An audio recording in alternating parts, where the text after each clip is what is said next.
Bien, súper. Comentarios. ¿Alguien quiere hacer un comentario? Igual es de repente un poco árida esta parte, así como por la parte de fisiología. Porque de repente cuesta un poco llevarla al plano, ¿cachai?, de la práctica clínica, que al final lo que nos importa, pero si ustedes se dan cuenta de las cosas que habló la doctora Alarcón, son cuestiones que vemos día a día, anticonceptivos, antidepresivos, ¿cachai?, un montón de otras cosas que pueden influir en la respuesta sexual. Cuando ustedes vean pacientes, se van a dar cuenta que es cosa de solamente preguntar y va a quedar la escoba inmediatamente, ¿cierto? Tal cual. Entonces, por eso es que es muy importante que como profesionales de la ginecología y obstetricia tengamos en cuenta que siempre hay que consultar.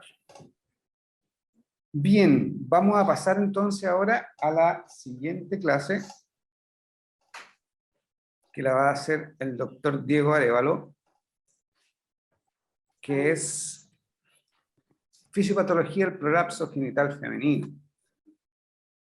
¿Está por ahí, Diego? ¿Te pudiste conectar? Hay una serie. Master y Johnson. Hay una serie en HBO de Master y Johnson. Es buenísima. No es real, sí, ¿eh? O sea, está basada en hechos, pero no es la misma historia. Sí, es súper buena, así que pueden ver ahí después. Master of Sex, así se llama. Muy buena. Bien, ¿cómo estáis, Diego? Está en silencio. ¿Ahí sí? Ahí sí. Ya. Bien, bien, ¿cómo estás? Bien, ¿y tú? Bien. Tanto tiempo que no nos veíamos, habíamos hablado por ahí, pero no nos veíamos hace tiempo. Sí. ¿Cómo está Santiago? ¿Todo bien? Sí, hoy día llovió. Este año ha llovido más que el año pasado. El año pasado me compré un paraguas, no lo usé nunca. Creo que ha llovido como 2 días allá en Santiago. Eso ya es Eso es diluvio. diluvio, exactamente. Ya, oye Diego, bueno, te voy a poner para que puedas compartir.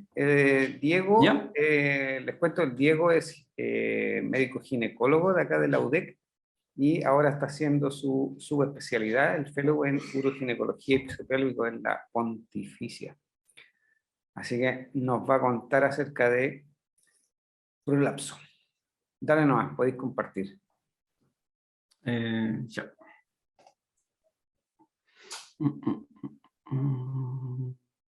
Debe ser aquí.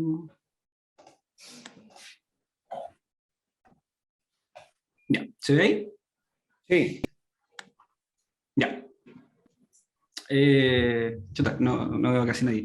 Es Hola, que ¿cómo lo están? saqué la forma de ver a los demás, te puse a ti nomás. Perfecto. Vale. Pero estamos aquí, estamos aquí. Excelente, no estoy hablando solo. Ya. Entonces, para partir, bueno, ya tuvieron la clase de anatomía, la pelvis es un espacio que se continúa con la cavidad abdominal y que contiene los órganos de distintos sistemas, el sistema urinario, el sistema genital reproductivo, el sistema digestivo distal, el recto y el ano. Y tiene una forma de compartimentalizar todo lo que representa la pelvis para facilitar el estudio, y tiene también su división en anterior, media y posterior. Pero la verdad es que, si bien existe cierta separación funcional entre estos, en cuanto a la pelvis en sí, la pelvis es como un todo, y existe una unificación, una unión entre estas estructuras que se apoyan y se anclan en el piso pélvico, que es básicamente una estructura de músculos y de tejido conectivo, como ya lo vieron anteriormente. Entonces, no me voy a explayar en anatomía, ya lo acaban de ver, pero básicamente el piso pélvico permite el paso de estructuras de estos sistemas y, además de sostenerlas, actúa como un facilitador de la función, además de proveer una estructura de soporte. Entonces, esta pelvis no es una estructura estática, es más bien una estructura dinámica que participa en la función del piso pélvico. Y es importante hablar de este concepto de función. Cuando hablamos de fisiopatología, hay un trabajo bien interesante de Lancy en el año 2008 que habla de este concepto de función del piso pélvico en un modelo de estudio del prolapso en cuanto a su ciclo vital. y habla de esta función de piso pélvico como un concepto abstracto que básicamente es una función que nos sirve para analizar la fisiopatología del piso pélvico dentro del ciclo vital de la mujer. Entonces, cuando tenemos una función de piso pélvico, tenemos una capacidad funcional, y con esa capacidad funcional, que alcanza un pic, como se ve acá en este gráfico que es de este trabajo, este pic empieza a decaer y llega hasta un umbral sintomático. Por eso habla de función, porque llega a un punto en que el piso pélvico deja de cumplir su función y tiene sus manifestaciones clínicas, básicamente su umbral sintomático. Entonces tenemos que, cuando la capacidad o la función del piso pélvico se mantiene sobre esta reserva, vamos a tener que no hay evidencia clínica del daño que tiene el piso pélvico o de la alteración de su función o de su capacidad. Y después de determinado tiempo, que habitualmente es después de los 50 años en adelante, pero puede ser mucho antes, como lo vamos a ver, estos síntomas se manifiestan.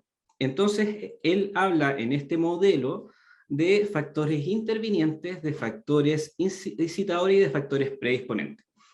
Básicamente, estos van a determinar la distancia que hay entre la función del piso pélvico que tiene una persona en su pic y el umbral de síntomas que va a manifestarse en el fondo como esta sensación de masa y también los otros síntomas de piso pélvico, no solo de prolapso. Entonces tenemos que el punto de partida, estos factores predisponentes van a estar determinados básicamente por la genética, la nutrición y el ambiente, y van a variar de persona a persona, es decir, no todas las personas tienen una misma capacidad de función del piso pélvico. Y eso va a determinar la clínica y su sintomatología. Entonces vamos a tener que de Delancey lo que postula es que tenemos un umbral de función que va a ser distinto para 3 distintas personas A, B y C, y que va a condicionar que algunas van a tener a una misma velocidad de declive de esta capacidad funcional un umbral en que se van a manifestar estos síntomas. Entonces, no todas las personas tienen la misma capacidad y por lo tanto no todas las personas van a tener la misma resistencia a lo que se expone el piso pélvico a lo largo del ciclo vital. Después vamos a tener estos factores incitadores, que básicamente son eventos que ocurren dentro del ciclo vital de una mujer y que van a ocasionar que haya un daño. Básicamente son eventos que provocan una injuria, una caída en la función del piso pélvico, que obviamente cuando uno se cae se levanta y después el piso pélvico se va a recuperar. La pregunta es si va a llegar al mismo punto que tenía inicialmente o si va a partir este nuevo ciclo de un punto más bajo y por lo tanto más cerca de este umbral sintomático. Entonces tenemos que, dentro de estos factores incitadores, bueno, lo más clásico de los clásicos y es lo que es el culpable de todas las cosas siempre en piso pélvico, en cualquier parte cuando uno habla con alguien, es el embarazo, el parto y el trabajo de parto en sí, los eventos que ocurren en torno a esto. Eso es lo más clásico.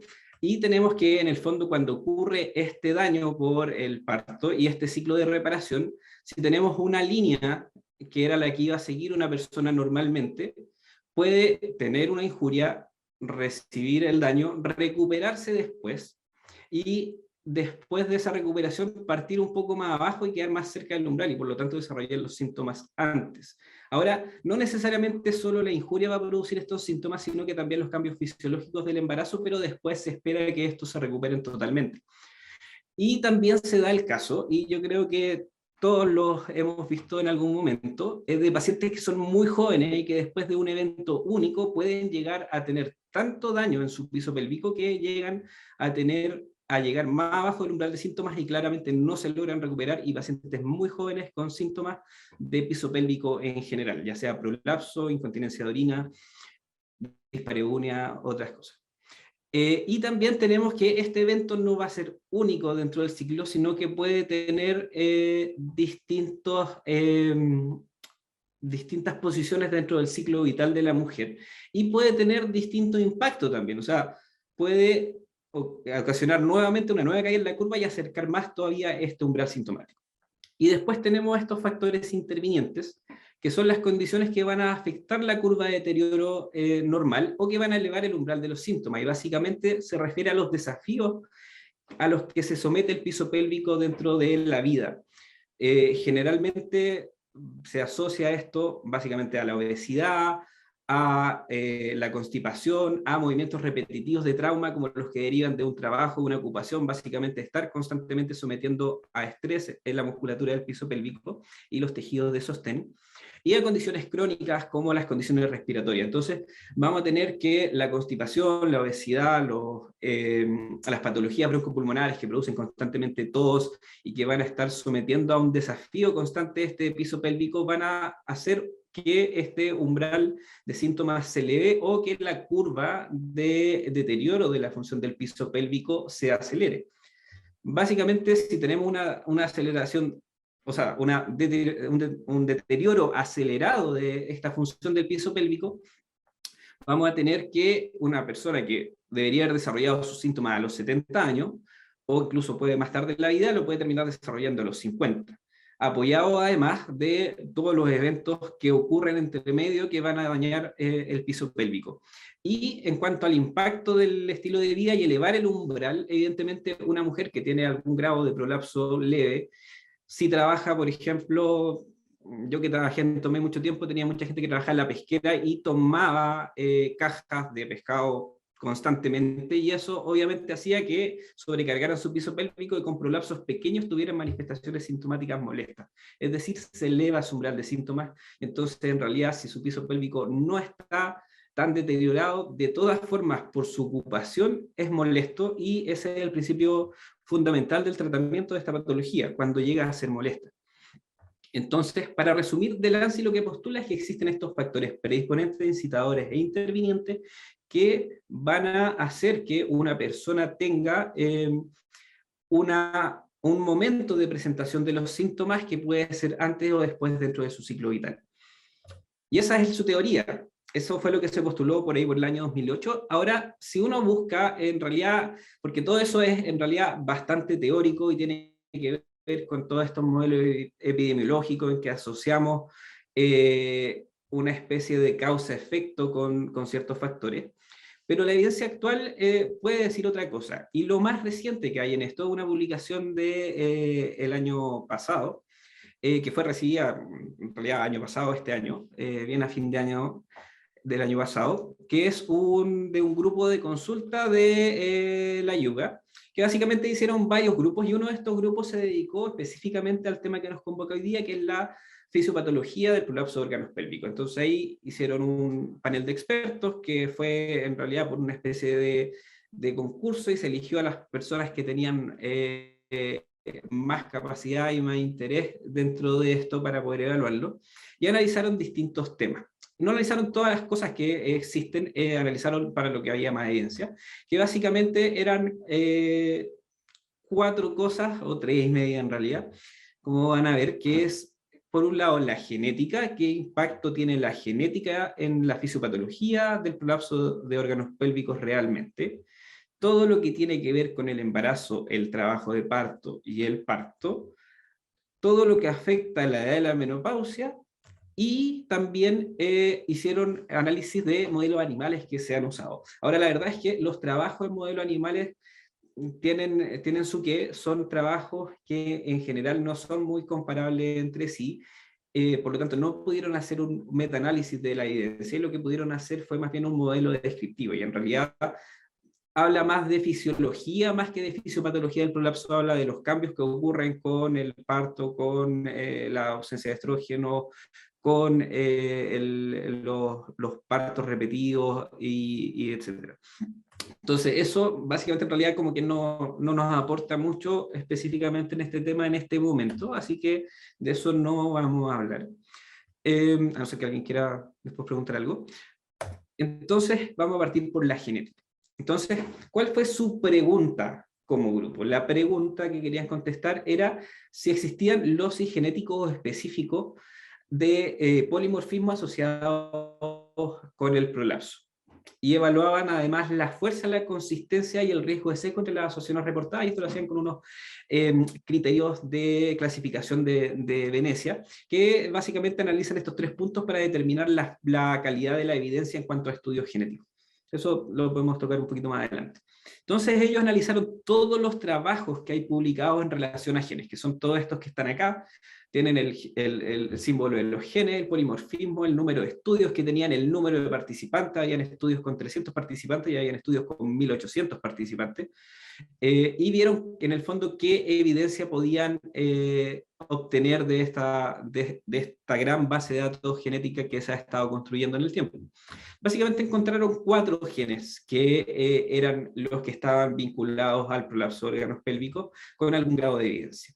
Básicamente estos genes eran estos 4 que están acá, que codificaban para distintas cosas. Tenemos el gen ESR1, que es de receptor de estrógenos, el gen FBLN5, que es un gen de la fibulina, y el gen del receptor de la progesterona, y un gen del colágeno tipo 1. En este caso, el gen de los estrógenos, de los receptores de estrógeno y los receptores de progesterona, tiene que ver con algo más bien hormonal, que es uno de los factores que se postula que influye en el prolapso de órganos pélvicos, y estos otros 2 genes son más bien estructurales. La fibulina en el fondo coordina el anclaje de las estructuras de sostén y la estructura elástica en la matriz extracelular.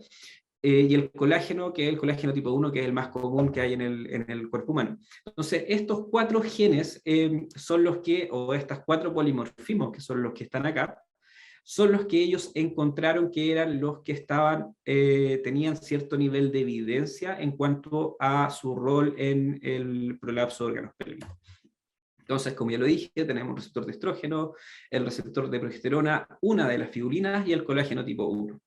Y hicieron este análisis en el fondo, la potencia que tenían estos estudios, y encontraron que tenían una credibilidad moderada a débil. La verdad es que para un estudio genético tener una credibilidad alta es bastante difícil en base a los criterios de Venecia. Básicamente, estas 3 letras simbolizan cada una de las 3 cosas que analizan. La potencia es la primera letra, que en realidad, para tener una potencia clase A, que sería lo más alto, tendrían que tener sobre 1000 individuos. Y estos trabajos tenían entre 100 y 1000, estos 3 que están acá, y en el caso del receptor de progesterona tenía menos de 100.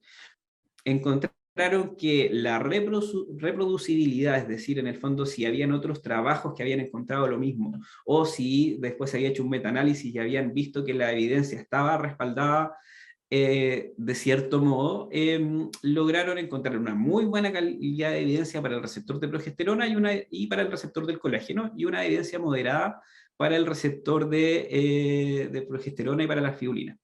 Y en el caso de los potenciales sesgos, encontraron un riesgo de sesgo moderado, que básicamente significa que los sesgos posibles no necesariamente echaban por el piso los hallazgos encontrados en el estudio.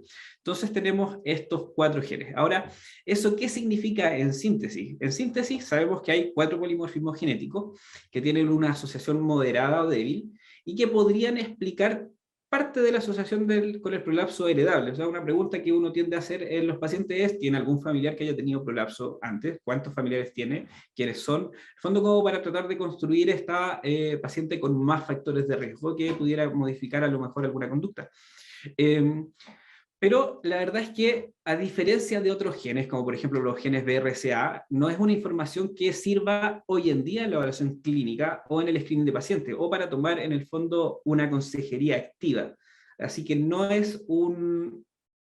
son estudios que todavía tengan la suficiente potencia como para modificar nuestras conductas, pero sí nos indican que podríamos estar encaminados hacia encontrar una base genética de algunos tipos de prolapso. Y eso en el futuro a lo mejor podría significar algo en nuestra práctica clínica, pero de momento no. En cuanto al embarazo, el trabajo de parto y el parto, lo que ellos querían hacer era evaluar el efecto de los eventos obstétricos sobre los síntomas y signos de prolapso. Y aquí viene un añadido, que es abulsión del elevador. ¿Por qué hicieron esto? Porque básicamente quieren establecer una relación de causa-efecto entre 2 eventos que normalmente están muy separados entre sí. O sea, tenemos que viene el evento embarazo, trabajo de parto y parto, y el evento prolapso ocurre en la mayoría de los pacientes muchos años después. Entonces eso dificulta bastante la posibilidad de establecer una relación causal. Entonces pusieron un endpoint intermedio, que es la evolución del elevador, que eso sí se puede ver de forma más precoz, y encontraron en el fondo esto como un factor como predictor de que en el futuro pudiera tener una paciente prolapso, como para poder determinar si existe una asociación de riesgo o no. Y analizaron bastantes estudios, más de 180 estudios, y encontraron, hicieron esta evaluación en el fondo con 3 elementos, que son los síntomas de prolapso en las pacientes, el hallazgo clínico de prolapso en el examen físico y la evolución del elevador del ano. Y tenemos que analizaron las variables de edad materna, primer parto, el 3 o más partos, cesárea versus parto espontáneo, cesárea versus una mujer que nunca ha tenido partos, ni hijos de ninguna forma, y forceps versus espontáneo, vacuum versus espontáneo, y la evolución del elevador del ano para ver qué relación tiene con los síntomas y el hallazgo clínico de prolapso. Y esto fue lo que encontraron. Básicamente lo más importante son estos 3, que tenemos que el primer parto vaginal, sobre todo, si bien el tercer parto igual tenía algún rol, pero en realidad el impacto del primer parto es mucho más importante en el desarrollo de prolapso a futuro, y también el uso de forceps versus parto espontáneo también se asocia a un riesgo incrementado de prolapso. Por otro lado, el evitar que una mujer tenga un parto disminuye y actúa como factor protector de prolapso. Y eso en el fondo hace creer que el embarazo per se no pareciera tener un rol dentro de la génesis del prolapso, sino que son más bien estos eventos que ocurren en el último periodo, que es el trabajo de parto y parto. Y en estos 3 casos, en el fondo, también encontraron asociaciones similares en cuanto a la elevación o sea, a la abulsión del músculo elevador del ano. Ahora, en conclusión, en cuanto a embarazo, trabajo de parto y parto, el parto es un factor de riesgo, sobre todo el primero, y el forceps es un factor de riesgo. La cesárea sin ningún parto es un factor protector, o sea, una cesárea después de un parto vaginal no tiene mayor impacto. Ahora, aquí pareciera que estuviéramos diciendo que todas las guaguas tienen que nacer por cesárea. Importante que esto es solo hablando de prolapso. Hay otras cosas en la vida aparte del POP, así que eso ténganlo presente. Tener cesáreas da otros riesgos distintos del prolapso. Edad y menopausia. Buscaron revisar los estudios que trataron de aislar la edad y el estado hormonal, que no es muy fácil, en un formato en que estas variables se pudieran analizar de forma separada. Encontraron 19 estudios y después de la prueba de calidad terminaron siendo solo 15. Y lo que encontraron básicamente no fue mucho. Encontraron que la edad sí se asocia a un riesgo. El riesgo aumenta un 10% por año. Encontraron que los síntomas son más molestos en mujeres mayores y que el empeoramiento de los síntomas por levantar peso va a ser mucho mayor en mujeres sobre los 55 años. Respecto a los estrógenos, no encontraron ningún trabajo que pudiera diferenciar claramente si los perfiles hormonales tienen o algún rol dentro del desarrollo del prolapso. Pero hay pocos estudios, así que en realidad ahí no se puede descartar completamente, pero tampoco se puede decir que hay algo ahí que concluir. Entonces, dentro de la fisiopatología del prolapso, para concluir, todos sabemos, en realidad siempre que uno lee de prolapso ve muchos factores que están vinculados desde el punto de vista epidemiológico. Ahora es súper importante establecer que esto no necesariamente significa que se haya probado una relación de causalidad entre el evento y el prolapso. Esto sí existe para ciertos eventos que son los que ya mencioné, pero básicamente fisiopatológicamente lo que ocurre es que hay una demanda excesiva sobre los tejidos blandos de la pelvis durante la vida, sobre todo durante el periodo del parto, que va a exceder el límite fisiológico. Y en el periodo del parto, y pese a todas las modificaciones que hay en cuanto al contenido de elastina, de la elasticidad, de la capacidad de relajación y de la extensión del piso pélvico y de la pelvis, esta sobrecarga deriva en que haya un daño y que después no se logra reparar completamente. Y aquí claramente vienen en el fondo otros factores, como el tamaño del recién nacido, la posición, si tuvo un forceps o no, etc. Entonces, existe una evidencia que el parto jugaría un rol fundamental en la patogénesis del prolapso, con un evidente incremento del riesgo de prolapso en mujeres que tienen una lesión del elevador del ano. Y existe evidencia de que los cambios que ocurren durante el parto y durante el embarazo no se recuperan completamente después del parto, y en eso podría jugar un rol la genética y los factores contribuyentes a la incuria que ya les mencioné. Así que, para finalizar, por ahora, el parto y sobre todo el primero sería uno de los principales factores para desarrollo de prolapso. El parto instrumental incrementa el riesgo significativamente. Hago el paréntesis de Force porque la verdad es que en Bacon no encontraron tanta asociación. Existe evidencia de polimorfismo genético vinculado al prolapso, pero no en un nivel que no sea útil clínicamente. Y la lesión del piso pélvico y sobre todo la abulsión del elevador del ano es un factor importante para el desarrollo de prolapso. De hecho, en algunas partes se usa la abulsión del elevador del ano para definir conducta quirúrgica, en el fondo decidir si se va a optar por una vía vaginal o si se va a optar por una cirugía de una colpobroncofijación. Y eso. Si alguien tiene algún comentario, quiere hacer alguna pregunta, es el momento. Excelente, Diego. Muy buena presentación. Acá tenemos una pregunta de la Rocío. Cuando ven el tema de la adopción de clínico ecográfico, ¿Escuchaste algo, Diego, no? No, no sé por qué me acerqué al computador si estoy con audífonos, pero no. No, lo que pasa es que la Rocío está al fondo de la sala y nos habla muy fuerte la Rocío, la verdad. ¿Cierto, Rocío? Pregunta a la Rocío si en los estudios de abulsión la evaluación se hace clínica o ecográfica y en cuánto tiempo. ¿Ustedes dicen en el posparto? Sí, ¿se Ya. toma inmediato o se hace un seguimiento? Eso es lo que No lo quiere- definían ahí en los trabajos. En general se hace bastante en diferido. No se hace mucho desde el punto de vista clínico porque la ecografía tiene mucha mayor sensibilidad. Hace poco tuvimos una discusión en una reunión de tabla de si valía la pena hacerle a una paciente a la que buscamos factor de riesgo el balloning o el abombamiento del piso pélvico y la abulsión del elevador del ano, si clínicamente lo encontramos, si vale la pena hacerle una ecografía o no, si tendríamos, en el fondo, encontramos algo en el examen y después en la ecografía vemos que en realidad el elevador del ano que nos parecía dañado, no estaba dañado en la ecografía. Y esa discusión en realidad es algo que estamos como definiendo si lo empezamos a evaluar como un estudio propiamente tal. Pero en general se usa la ecografía, porque se podría pasar que hubiera una lesión. Personalmente yo creo que si uno la encuentra clínicamente debería estar en la ecografía y no creo que haya un falso positivo ahí, pero no hay evidencia en realidad respecto a eso. Claro, en el fondo la correlación, porque ahí es correlación clínico-ecográfica, también depende mucho de la experticia de quien está examinando. Eso es súper importante y depende mucho también del daño provocado. Por ejemplo, las abulsiones totales son mucho más fáciles de diagnosticar que las parciales. Entonces, quizás para el diagnóstico de la abulsión parcial, la ecografía jugaría un mejor rol que el examen clínico, el examen físico.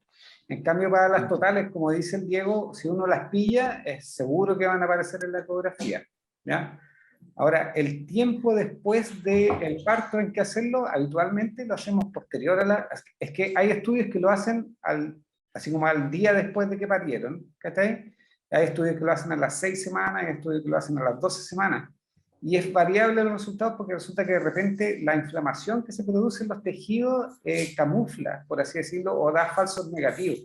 Entonces, yo por lo menos, cuando evalúo pacientes en el puerperio, lo hago después de los 2 meses. No sé cómo lo están haciendo allá, Diego.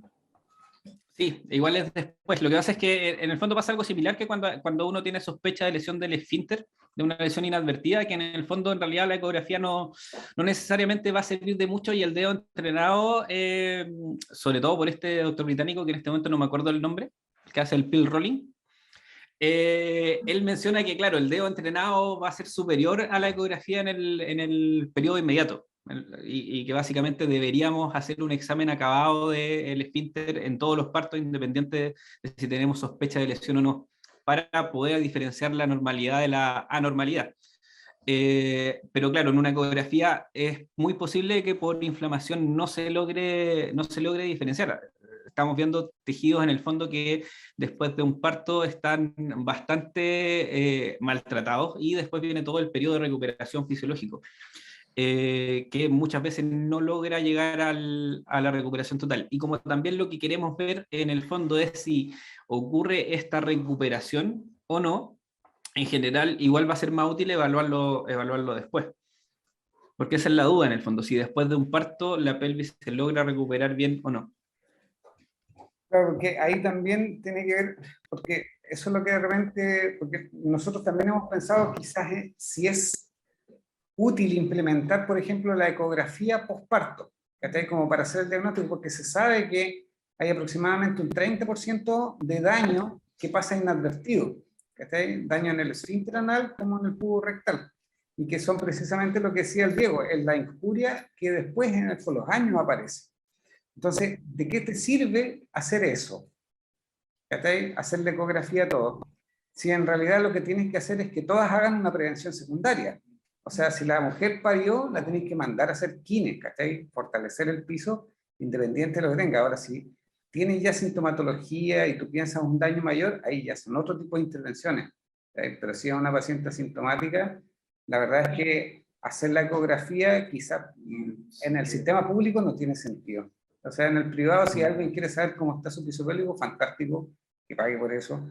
Pero como para una acción de salud pública, es mejor saltarnos eso y nos vamos al tiro de la rehabilitación. No sé qué pensáis tú, Sí, Diego.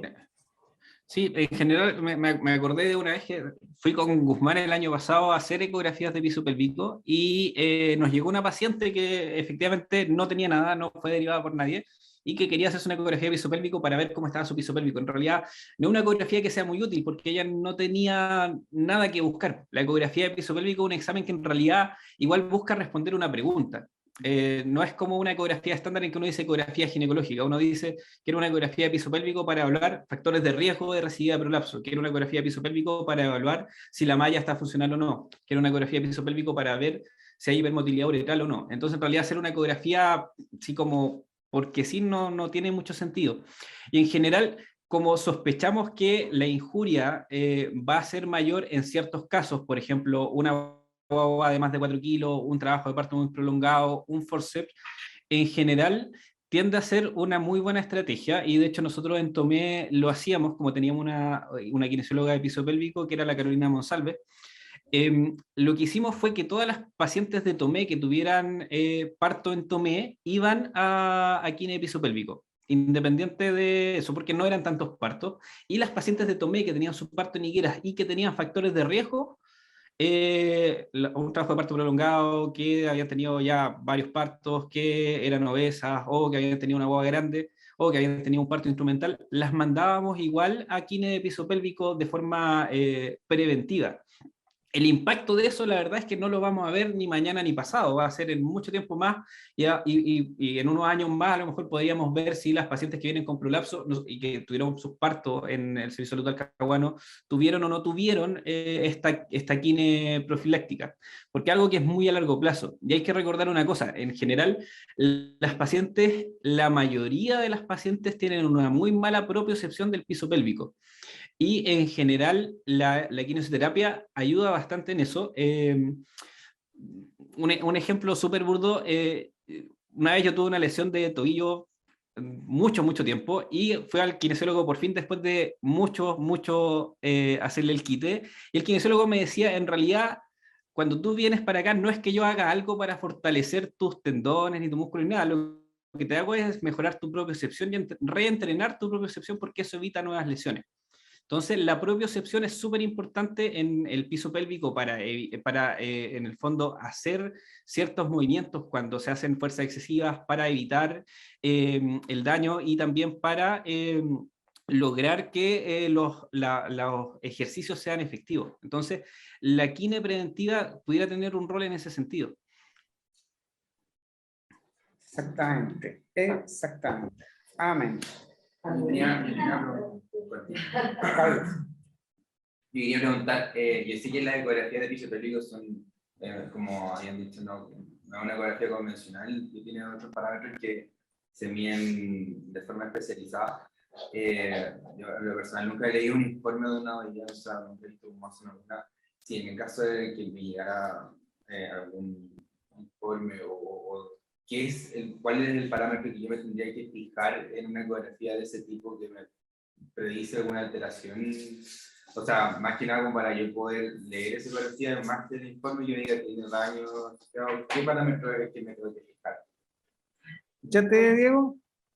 Sí, Ya. o sea, en general la eco de piso pélvico es una eco, como lo dije, que responde a una pregunta. Entonces, en general, si a uno le llega una ecografía, no llega así como de la nada.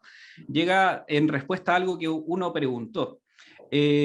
Ahora, si evidentemente, en general, todos los informes que yo he visto, igual acá son como todos formados como por la misma persona, dicen en las conclusiones la paciente tiene un sling no funcional, la paciente tiene un hiato genital ampliado, tiene ballooning o tiene una lesión del pubo rectal. Esa información viene como ya especificada en las conclusiones. Y así que no es en realidad un informe difícil de ver, como que te lo dicen como bien clarito, es más o menos como una urodinamia, que uno un poco como que dice, chuta, que esto y la urodinamia en realidad en las conclusiones viene respondiendo a esta pregunta que uno le hizo. Entonces la urodinamia y la ecografía de piso pélvico son exámenes especializados en que uno le hace una pregunta a alguien que trabaja en el área y que está contestando esta pregunta en esos términos. Entonces en realidad es más bien como una conversación. Es muy como una conversación a diferencia de otras ecografías que estamos más acostumbrados a ver. Acá en el fondo es, doctor, usted me preguntó esto y yo le respondo, yo respecto a lo que usted me preguntó, yo encontré esto. Eso es el uniforme de ecografía de piso pélvico. Y tal como te dice Diego, bueno, mañana el doctor Díaz nos va a mostrar ecografía y es eso. Él habitualmente responde, cuando uno pide una eco de piso pélvico, tú le ponías ahí como todas las cosas que encontráis habitualmente, ¿cachai? Tú le ponías sospecha de abulsión, hipermovilidad, uretra fija, ¿cachai? O esfínter hipotónico, etcétera, etcétera. Y ahí después viene todo el informe y tal como te dice el Diego, viene cuestiones que así como números, para los que sabemos, ya lo entendemos, pero la conclusión es súper clara. Es súper clara, entonces no hay como por dónde perderse. Pero eso lo vamos a ver mañana, así que no os preocupéis. Bien, ¿alguna otra duda, alguna pregunta para Diego? Muy bien, muchas gracias Diego, excelente presentación. Te pasaste. Gracias por la invitación. Lo seguiremos haciendo y nos vemos en agosto. Nos vemos en agosto. Ya, que estés bien, Diego. Hola. Chao. Mira, ahí llegó el doctor Sobarzo.